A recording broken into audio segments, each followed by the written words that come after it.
Hey everybody, welcome back to another special edition of Monetizing SaaS. Today we're kicking off a two-part teardown of PostHog, which is a really well-known developer tool. They're well-known, at least initially, for kind of open sourcing an analytics product. Over the last 5-6 years, they've launched a number of different products from session replay to feature flags. So in this first episode, we're going to dive into their pricing page. We're going to break down what we love about it, what we think works really well, where there might be room for opportunity or improvement. And then in part two, which we'll come back to next week, we're going to take a really close look at their purchasing experience from onboarding all the way through activation and expansion. As always, I'm joined by schematic co-founders Ben, Jazz, and Gio. Excited to hear everybody's thoughts. So let's dive in here. All right. I want to kick this off by just this alone, right? Like this is sort of incredibly original and unique. But like before we kind of just start talking about like the irreverence and PostHog's branding and everything they do, I want to start with Ben. And Ben, as a developer, I'm curious kind of the like how you perceive PostHog like before even coming into this episode and this pricing page in terms of like what they do. Yeah, it seems like they've kind of created a brand for themselves as being like a Swiss Army knife developer tool, like go to PostHog for feature management, session replay, analytics, and there's, I think, a long tail of other products they have. I hear them brought up a lot by startup people and kind of early stage or hobbyist developers. I think they have established, a strong brand among folks that are especially price sensitive or still just kind of testing the market for their product. Geo, amongst the pricing pages that we've looked at on Monetizing SaaS, is immediately and obviously the most unique and original. Walk us through the whole thing. What do you see from a design perspective? What are they doing here? Yeah, I think one thing we talk about is like you want to make sure you're simple. And one of the worst things you can do is have a complex pricing page. This maybe challenges that a bit. Like there is a lot of complexity and density here. There's a lot of places to go. But it still maybe works. I think for their persona, detail is good. And there's even like just within this pricing page, there's like a whole different section for add-ons. There's a blog post for their pricing philosophy. There's another blog post for their sales philosophy. And that's just at the high level. Then here you see kind of an e-commerce like layout where you see a product, you see different product images as if you're buying like something on Amazon. The two options are totally free or ridiculously cheap, which is again back to their voice and tone that they've really honed. Cuts through the noise really well. You can tell their infrastructure right off the bat because they ask you to choose a cloud region and that they maybe provide a path for EU specifically. Social proof right off the bat with 366 companies, 76 companies having signed up today. And if you keep going down, like they hit you over the head with just how much you get for free, like the discount side of it. And then a lot of detail, full plan comparison. There's a lot here. This is pretty normal, but they get into it for each product. You can see more and more detail if you'd like. So you can keep going. Like this sends you to a specific feature page or product page with more pricing information or entitlement information. You see the add-ons here, and they show breakdown on like each add-on has usage-based elements to it. And then something I don't see that often is a competitive breakdown on the pricing page, just going after their competitors very directly, showing also, hey, we work with other platform tools that you might want to use or other integrations, and then straight into reviews. So the reviews part, again, feels like e-commerce, and then a pricing calculator too. So they're really throwing the kitchen cabinet, or they're throwing everything at it. And FAQs as well. Like there's everything possible you could have on a pricing page is here. E-commerce is a good word for it. I also feel like the person who in PostHog who owns the pricing page must have had just so much fun with this. it really is like, to me, a very fun pricing page. And I kind of love what they're doing here with like old desktop software as sort of like a joke upon entry into the pricing page. Like I've never seen anybody make a joke on like the opening of a pricing page in B2B SaaS. And I think that's one of the things that I appreciate them about, from a tonal perspective. And you mentioned that it does cut through the noise. Jazz, what is the pricing model here?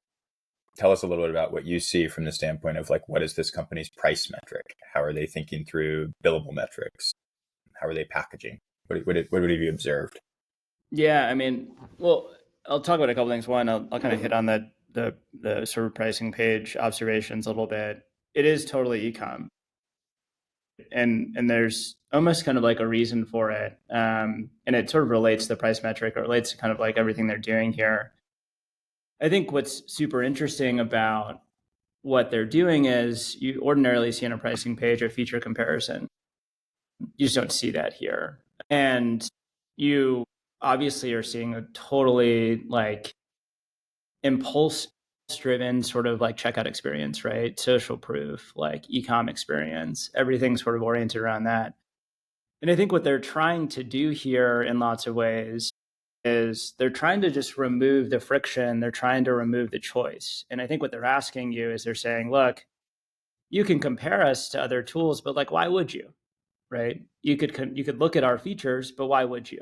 Right? You should just check out and try us. And so it's kind of like this interesting experience where they're trying to say, look, this is an easy choice. There should be no consideration. You shouldn't talk to sales. It shouldn't matter. And I think this sort of relates to their price metric, and it relates to kind of like what they're doing with these sort of products here. If you go down a little bit into the rates, right? Right there. Not only are they really cheap, not only are they really transparent, but what's sort of notable about what they're doing here is they're actually using price metrics that are a bit counterpositioned. And they're counterpositioned in the sense that if you look at any other analytics tool, or most of them, they often price on MTUs. And they often price on an output metric that is, for all intents and purposes, it's sort of like something that you might look at and it'd be more intuitive to a product person or a marketing person. This is way more intuitive to an engineer. And they're sort of doing that with everything, right? So like feature flags, it's per request. It's not per seat. Surveys, it's per response. Like these are raw input metrics that basically get down to the metal, right? And so like they're doing all of these things that really try and move you towards just like removing the choice, right? And that's not to say that they haven't put consideration in this, right? Like the bottom has a pricing calculator, but like no one's going to use that really. Like if you go to the top, like in the middle right here, like there's a pricing calculator right here. Any one person likely not going to go use this, right? If you go to the product pages, right, they'll go super deep on features. They even have blog posts on like comparisons with other tools. They go super, super deep if you get super into consideration, you care about that stuff. But honestly, like, I don't think most of their users, most of their signups ultimately care about that, or they care to actually think about that, right? And so like, basically, ultimately, what are they doing, right? It almost feels like they're trying to commoditize every one of these categories. And they're trying to make you feel like it doesn't matter what features we have feature flags. Doesn't matter what features we have surveys. It's just a thing. And that's sort of notable and interesting about their approach here. And I think makes them quite competitive. One of the things that Ben said was that he hears people talk about PostHog a lot in the context of hobbyists or early stage startups. And maybe to kind of piggyback on what you were just describing, Jazz, if the company is pursuing this, counterposition on price, commoditize multiple categories, make this really impulse driven for an early stage company, what would you suspect is like the biggest kind of challenge for the company to grow over time? Is it they start to run into a place where like it's difficult to expand as an early stage startup becomes a big startup? Or is it, something else? Walk us through how you'd kind of think about how this sort of plays out from a competitive perspective against different market segments. It's a really good question. I wonder how much of a problem they have up market. I think there's a couple of maybe things that maybe go against the selling motion here, or at least the strategy, in the sense that as a company grows, they likely will want to talk to sales. There likely will be a higher touch model. And I think that will sort of affect this. I think given where they are from a pricing perspective, I don't think they have probably a graduation problem. I feel like they are so cheap that it's sort of difficult to imagine that once they get to an enterprise scale, that this isn't still quite affordable versus the alternatives. I think maybe where they run into problems probably are there are probably safer choices, quote unquote, like getting the launch darkly, right? Getting the amplitude. There are more, power tools likely in the enterprise, in the high mid market, where they probably don't want to compete right now, and they can't compete, right? In terms of the depth that those products go. And so, like, if you are looking for pure experimentation, which you might mid market and higher, right? You're probably going to want to go towards StatStig, right? Or some other sort of equivalent. If you are a marketing team, right, that is doing a lot of surveys, you probably want Typeform, not some sort of basic survey product. So I think that, as I think about it and I sort of riff on it, it seems like the problem they'll run into is when you aggregate lots of categories like this, it's great for a very small team that's moving really fast. But once that starts to become multiple teams with their own incentives and their own preferences, this starts to break up a little. Gio, can we go back to the pricing page? Okay. Gio, if you scroll down a little bit, I'd love to kind of look at some of the decisions that they've made in the actual packaging schema. So if you go back to the plans here, what do you guys see here? One thing that I notice is the description of the plans: totally free, ridiculously cheap, Starship Enterprise. Like, in some ways, there's direct segmentation here from a marketing perspective, obviously couched with their voice. On initial view, I wasn't quite sure if I were getting the entire cloud with session replay and analytics and flags. I think you do get every product. There's a very clear overage model in our language. You get a bunch of stuff within this free tier. You can choose this package, which caps you after that. Or you can choose this package where you get all that stuff in the free tier, and then you start getting charged for overages or, usage beyond those limits. And I think that ends up making it kind of simple, where this comparison is not like, do I get every product? Everyone gets every product. It's just you get these additional non-core features like 2FA and audit logs and how long is retention period and stuff. Projects are capped. You don't pay per project, interestingly. So classic overage model, everyone gets every product. Just choose what you need based on a smaller list. Otherwise, you get the rest. All of it. Yeah. I honestly, like, when I was going through it, I got super tired going through this, because it was like the add-ons that I didn't really get. Like, I kept going in these in these product pages, and I was like, there's so much information here. And like, it was good, but it was also like, it almost felt like they didn't want you to read it, but it was like all there,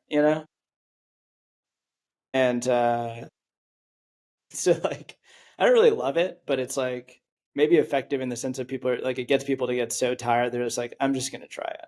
I think it's like the docs approach, and Ben can speak to this, I'm sure, most credibly, which is like, nobody reads all the docs, but you should be able to look at the docs and know everything is there. Like, you feel a certain level of credibility and assurance because, yes, you're not going to read all that, but it's there for when I need it. Yeah, I often liken this to, like, you've got a chain mail and people could stab you anywhere on the chain mail, right? It's like some products, it's just like one hard sheet of metal, and you need to have that one thing be, solid and protect your chest. But when you're selling dev tools, a lot of times, like, every buyer has a different thing they're going to kind of try to stab you on, right? And so this pricing page is like, yeah, it's like the chain mail, right? Like, they don't know which buyer is going to come in and care about. So it's just all there.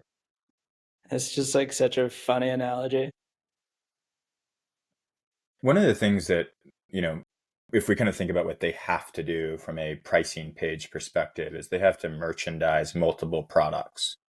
And they've chosen to go with this sort of kind of cloud or platform approach. They obviously have add-ons, but do you think that kind of the decision here to say in the free plan, you get everything from analytics to data warehouse to surveys to session replays to feature flags to experiments is a really calculated decision that they made based on like a lot of data? Or do we think that this was like more of strategic instinct from the founders? Developers are just going to love having all of this in one place. The lower the friction is, like the more they're going to buy into the multi-product offering. That's the way to do this to drive the most adoption. I think it's an instinct. It's a founder level earned insight. They've been building for a while, but they build really fast. Like that's one of the main selling points. Like you look at their marketing site, they're not saying like, hey, we do this one thing well. They're saying we do all the things. And oh, you have an idea for something we don't have? Well, it's in the roadmap.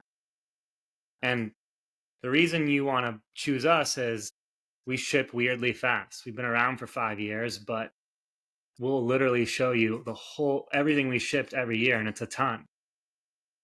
And you'll get all of it. And I think they're trying to say that the new generation of dev tools aren't point solutions. They're instead these massive, they call it like the product OS, or I guess they call it different things in different places, but you just get everything. That's like their key differentiator. So it makes sense that pricing reflect that. Ben, as an early stage developer, as a self-described startup journeyman, as you recently said, what do you think about this idea of product OS? Like does PostHog attract you for something like feature analytics and then expand your business with all these other tools? I do think it's appealing to have multiple products under the same roof, right? Like I think a lot of developers get, frustrated by like SaaS proliferation because then you kind of have to integrate those tools with each other somehow.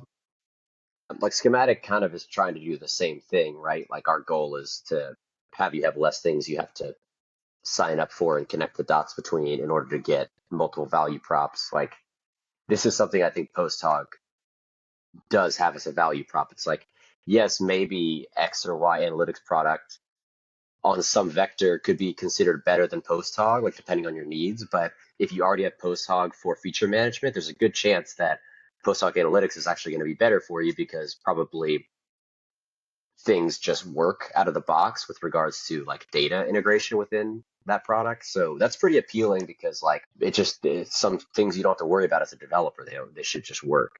Gio, before we go on, I want to kind of start walking us across into add-ons, pricing philosophy, how do we sales? Anything else that y'all want to bring up on like this kind of core pricing page? I mean, I'll just say like, I think the chainmail analogy is probably related to this, but it feels like it's a lot. And there might be intention behind it and there might be data behind it, but it might just be chaos too. And that's okay. Because I think that's their like a lot like part of their brand is like this sort of unpolished sort of like vibe that's like all about hogs and like animations and like crushing things and like moving fast. And like I think this is just like another example of it right here that I think is just really effective because of that. So. Yeah, I actually think it probably takes a lot of. I think it's not by accident, put it that way, and it's not even. Yeah, I think it's actually a polished, very intentional play. Maybe like the way they're organized, like there's some kind of like different people adding to this page, and like maybe there's not like one unifying vision on the strategy of this page. But I don't know. I think it's all intentional and it's all on purpose, and it's all there is at least some overarching point of view that is drummed into every employee that comes across on every single asset, every single page of their website, every single part of their product. And yeah, I think it's all exactly as they want it to be. They haven't misplaced one step. You might be right. Well, so to that idea of like they haven't misplaced anything, let's carry into what they think is important to communicate. So they've communicated the PostHog cloud. They've also chosen to communicate add-ons, pricing philosophy, and how we do sales. So Gio, take us to add-ons. What are they communicating on the add-ons actually, page? one other thing just to mention before we go into that. One thing we haven't even talked about, which is actually quite interesting, is that they're open source first. Yeah, that's a huge mess. We should have brought that up at the beginning. And they actually downplay that significantly and kind of like all their marketing. And I think increasingly so. But it's actually quite interesting if you dig into their OSS offering, because they say they're open source, which they are. And they kind of like, you can actually self-host with a lot of constraints that push you to cloud. And so like their OSS sort of offering obviously is a funnel into this sort of experience, but there's probably a whole nother thing to dig into on that side in terms of how that motion developed and matured. Maybe we do carry that into next episode, because we could look at it from like, what is it like to expand from the open source offering into the the cloud offering. All right, so Gio, take us back into add-ons. Like, they've communicated the pricing cloud. What are they trying to communicate with add-ons here? It looks like the first one, this Teams add-on, which, do they put that here too? This seems like features that they've gated for when you move on from being a solo developer or two developers, and you now you're a little bit bigger. You need SSO, you want a white label, you need actual support that's timely. So this is like, you've grown up a bit. There's some compliance stuff. That one's a pretty common add-on. Interesting name for that. Like it's not like usually it's a tier, you know? Yeah, it's interesting that it's an add-on. It has a tier-like price. I think that's because of their overage model and stuff, and it just makes sense for them. Well, one thing, when I saw that, the question that I immediately started asking myself was back to ACV, because my assumption has been that with the majority of PostHog's paying customers, just to your point, like I would guess roughly, it's $1,000 a year. But if they're starting to see a lot of conversion into a Teams plan that's $450 a month, then of their 60 plus, 70 plus thousand users, if they have 20,000 that are on the Teams plan, they're a $100 million business. Yeah. I mean, the segmentation starts to get really interesting, right? Like you're probably talking about the majority of their customers, 50, 60,000 that pay $100 a year. And then the rest are kind of like these high ACV Teams type companies. Looking at the rest of their add-ons, they have a whole new feature that they've decided not to bundle into their platform offering, which I wonder why. This maybe is like a B2C type feature. I can't say that with confidence, but this is like ID resolution. It's like quite expensive to deliver. So I'm sure they kind of like, it's kind of interesting. Because I haven't looked at the add-ons page deeply. One thing they might be doing is pulling out stuff that's expensive in their infrastructure to push down the price of the commodity. That seems right for certainly this one. I feel like this Teams one is not expensive. It's just, I think they can go and get this. $450 a month for a certain segment is not a big number, and they can increase their contract sizes. Yeah, some of these add-ons are pretty like typical or borderline table stakes functionality for some of these categories. So it's kind of interesting that, I didn't realize that till reading this page either, that they're keeping their kind of price competitive entry level tier. So like thin. Group analytics. That this also is a pretty basic thing about analytics, right? Like segment calls has the group call. It's like a basic thing. I mean, again, to your point, Chaz, it is like costly to do, right? But interesting to cut that out. Data pipeline too. It's like, honestly, like what's interesting with these add-ons is like, and I wonder if you agree with Ben, but like if you are a startup or a real business at all, like you kind of need probably a couple of these at least. Yeah. You Ben, pretty much. Do you agree with that? Yeah, I would almost say you need all of them. Maybe I don't know. Maybe you could get by for a while without the team one, but Yeah, yeah, walk us. group analytics is going to be pretty limiting to not have. Let's put that in a real scenario, because we're not PostHog customers. But if you were seriously looking at PostHog today, what would be must have for you out of these add-ons? We would probably be able to get away without teams for a little bit longer, I think. Yeah. This is kind of would be the biggest leap for us. But this is the kind of thing, like I was touching on this before, like trying to think of an example, but basically like these are the type of features that people monetize on when they're going from like a lower ACV customer that they're just trying to like build up a funnel for larger ACV customers later. You know, like if you need 2FA, you need 2FA. If you need SSO, you need SSO, right? Like, I mean, honestly, this last one about security assessment is a little weird to gate. Yeah, in general, like, there's certain things in your audit logs that you just need or you don't need, right? I think you're willing to pay it for $450 a month. It's not the end of the world, but that for PostHog, it's going to be a pretty big step up. I think the analytics ones, like we would use those add-ons now. Yeah. If we didn't have segment, like we'd probably need profiles and we'd need group analytics. Possibly what's going on here is evidence of like them having great retention, because a lot of other products might unbundle these into separate add-ons, whereas they're able to say, you need any of this, it's $450. Like all you need is an additional project beyond the 1 or the 6, $450. All you need is SSO, $450. And This we would know be really interesting. we'll go for it. I mean, like, we're not doing the onboarding experience this time, but I'm pretty interested because, like, my thesis is like all of this is oriented towards just sign up because it's exhausting to evaluate all this stuff. I'm super curious what what it looks like in product in terms of how they sell this stuff. Yeah, I am too. I was just thinking the same thing. All right, let's keep moving. What's this pricing philosophy tab all about? So we make a profit with every product. We aim to be the cheapest for each product at every scale compared to every major competitor. Back to the idea they're trying to commoditize all of these categories. And they invite you to tweet them if you disagree. That's right.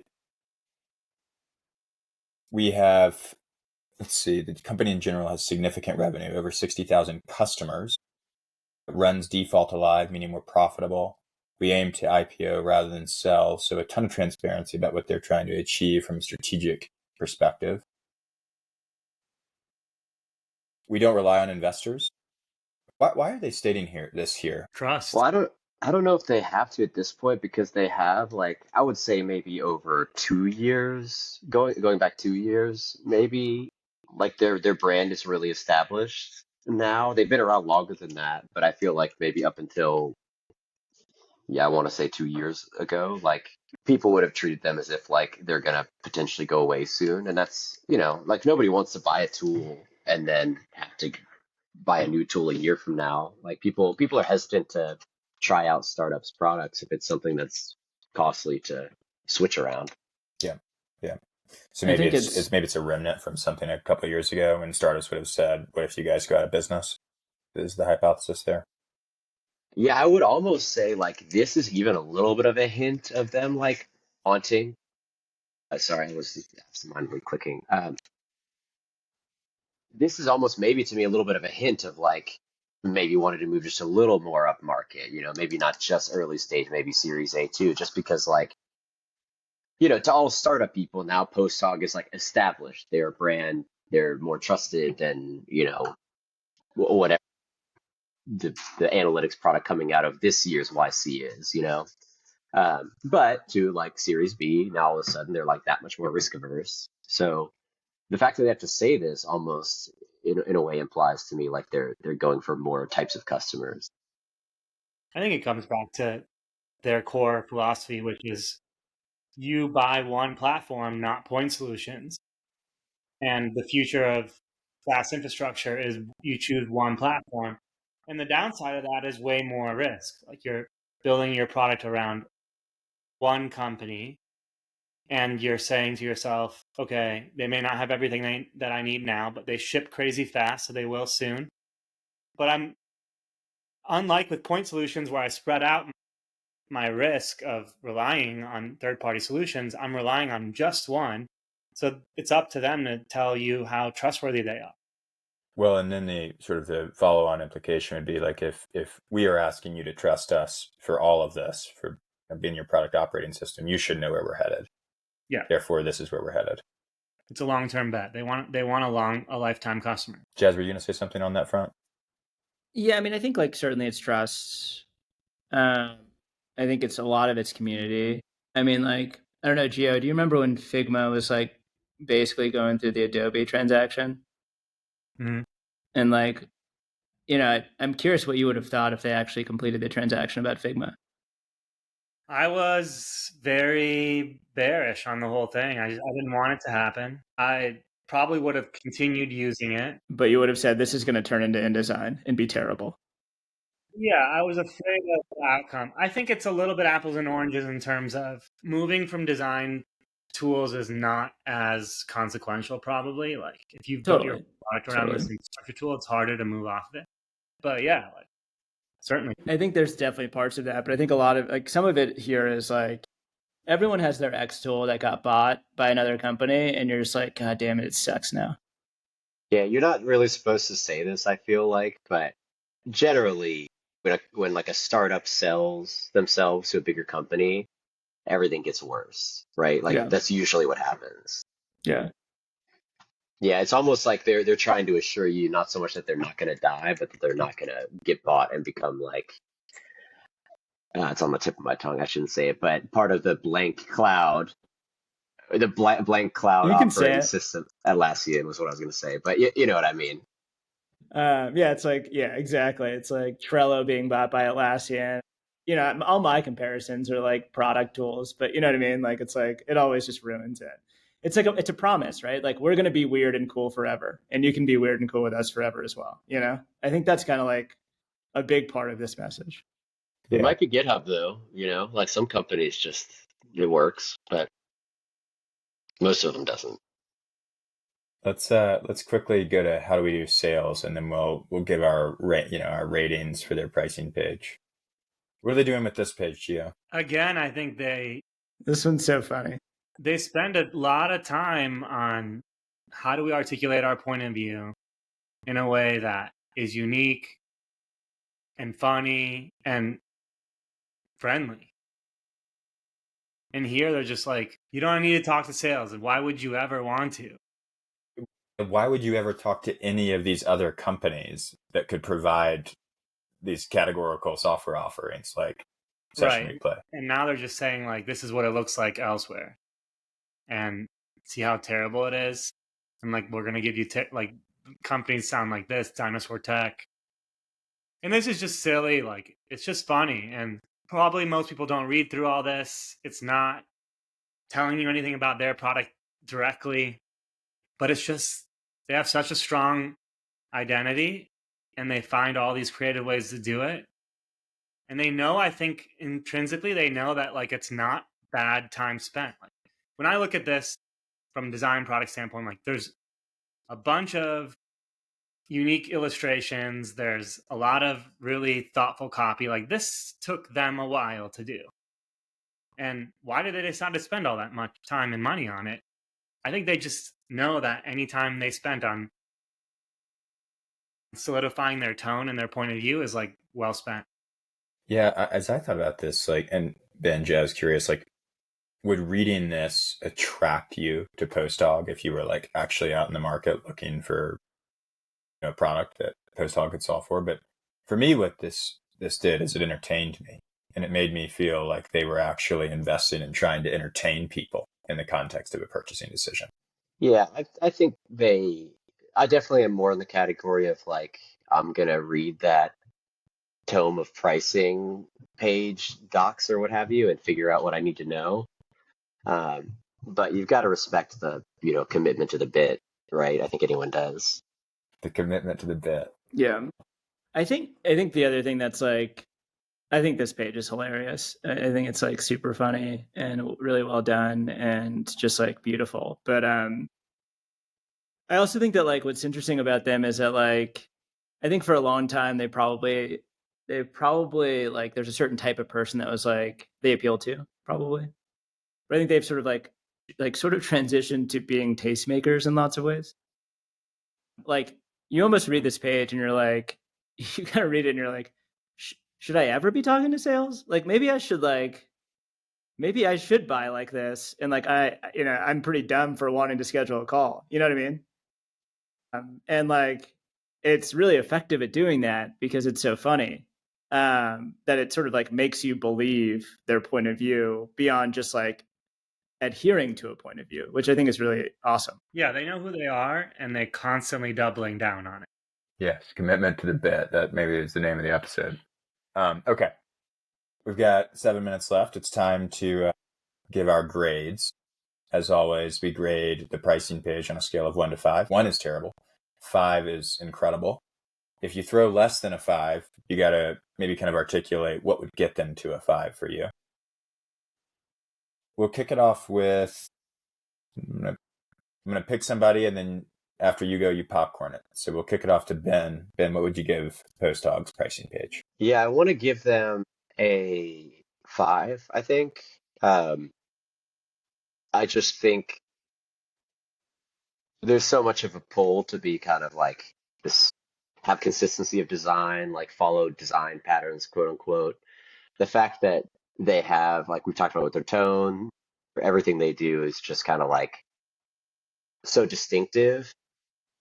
I think that's something to kind of reward. Despite that, I do feel like the page is completely clear. Like I don't look at this and think like this is a unique design and now I'm confused. To me, they're conveying the information they need to convey and doing it with a lot of style, which is very uncommon. Yeah, I think it's also really well done. I mean, maybe I would dock like 0.2 to 4.8 just to say, to Jazz's point about like how might you make this a little bit more streamlined. I think that their whole design philosophy is to not worry about that, to just keep adding on and adding on. And they do a good job with that. And with their persona, there's more tolerance for that. But probably if they took a step back and looked at how this is getting used, and there's probably some ways to simplify this more. And like, I don't even know how that would look, but from a design standpoint, there's probably a way to simplify it and still retain their quirkiness and their point of view, but maybe just don't overload me fully. Like, I won't take more than 0.2 off because I'm not even sure how to do that, but that's one place to push on. Popcorn and Jazz. Yeah, Jazz, take us away. Well, maybe I should give it a 5 because Ben thinks the page is really clear, and that's kind of all that matters if he's like the buying persona here. But I'm sort of tempted to give it a 4 because like as a pricing page, it's not that effective for me. Like it just like is so much. As like a brand marketing page, incredible. Like it's a 5 for that, right? Like it's like super good at that. And I think what's super interesting of the last like 3 that we've done, or all the ones that we've done so far. And I don't know if this occurred to me as before we started doing this, but like the pricing page as a like extension of brand is like so prominent and so effective. And I think that's what they've done really well with this. I think that's a really important observation, especially now that we've done a good handful of these. Like this is a brand asset. I'll give them a 5. I mean, like if you just look at the fundamentals of a pricing page here, they have nailed the fundamentals. Like they have the FAQ, they have the tiers, they have the transparency, they have like really clear value prop, they have comparison to competitors, they have exceptional social proof, like in a number of different ways. Like what more could you ask for from a pricing page? Then they've topped it off with like all of this brand. And then I think like that's where like you run into like, stylistic preferences depending on who's, running into this pricing page. But, if you if you're compelled by their irreverence, by their tone, by their bit, by their humor, I think it's probably quite a powerful asset for the business. So I'll throw the 5. This has been really fun. And I think next week's going to be extremely interesting as we look into kind of what it's like to purchase this product. You don't have to put a credit card in, obviously, to get started. And so we're going to go as deep as we can on the purchasing experience next week. Thank you guys for being a part of this, and look forward to the next one.